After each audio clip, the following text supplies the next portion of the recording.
আমি এমন একটা মেয়ে ছিলাম যে সংসার মানে স্বপ্ন ভাবতাম। ছোটবেলা থেকেই শিখেছি সংসার মানে ভালোবাসা, ঝুঁক পড়া, নির্ভরতা। ভেবেছিলাম একদিন একটা বাড়ি হবে, একটা মানুষ হবে যে বলবে তুমি ছাড়া আমার চলবে না। আমি সেই বিশ্বাসে বড় হয়েছি। বিয়ের দিন আমি স্বপ্ন দেখতাম আজ থেকে আমি তার হব আর সে আমার। মনের ভিতর কত শত ছবি এঁকেছি। ভেবেছিলাম প্রতিদিন সকালে তার পাশে ঘুম ভাঙবে, তার হাসি দিয়ে দিন শুরু হবে। কিন্তু বিয়ের কয়েক মাসের মধ্যে বুঝলাম সব গল্প বাস্তব হয় না।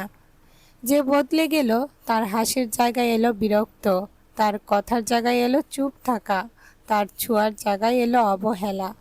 আমি কি ভুল করেছিলাম? আমি তো শুধু চেয়েছিলাম একটু ভালোবাসা, একটু বুঝো আমাকে, একটু সুন্দর সংসার।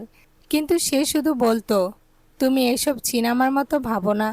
আমি সব সহ্য করতাম, কারণ আমি জানতাম সংসার মানে ত্যাগ।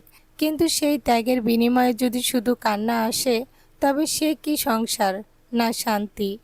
রাতে ঘুম ভাঙতো আমার, কখনো অভিমান থেকে, কখনো নিজের অশ্রুতে। কেউ বুঝতো না, সে তো নয়ই। একদিন বলেছিল, তুমি আমাকে আর আগের মতো ভালোবাসো না কেন?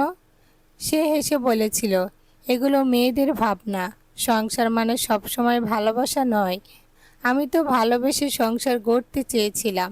সে শুধু দায়িত্ব নিতে শিখেছে, সম্পর্ক বুঝেনি। একটা ঘর পেয়েছি, কিন্তু তাতে ছিল না শান্তি। একটা নাম পেয়েছি, স্ত্রী, কিন্তু ছিল না তার মানুষ। আজ আমি একা একটা ঘরে বসে ভাবি, স্বপ্ন দেখেছিলাম সংসার, আজ সব শূন্য। একটা সময় ছিল ঘর সাজাতাম ওর পছন্দ অনুযায়ী, আজ সেই ঘর কেবল নীরবতা। একটা সময় ছিল ওর খাবার মুখে তুলে দিতে চাইতাম, আজ সে মুখ ফিরিয়ে নেয় আমার দিক থেকে। আমি হেরে যাইনি, তবু সব হারিয়ে বসে আছি। ভেবেছিলাম সংসার হবে ভালোবাসার জায়গায়, কিন্তু সেটা হয়ে গেল একটা নীরব যুদ্ধের ময়দানে।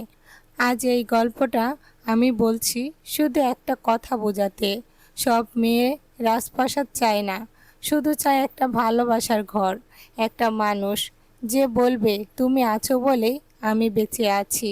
কিন্তু সেই কথা আজও শুনতে পাইনি। স্বপ্ন দেখেছিলাম সংসার, আজ সবটা শূন্য। এই ছিল আজকের গল্প।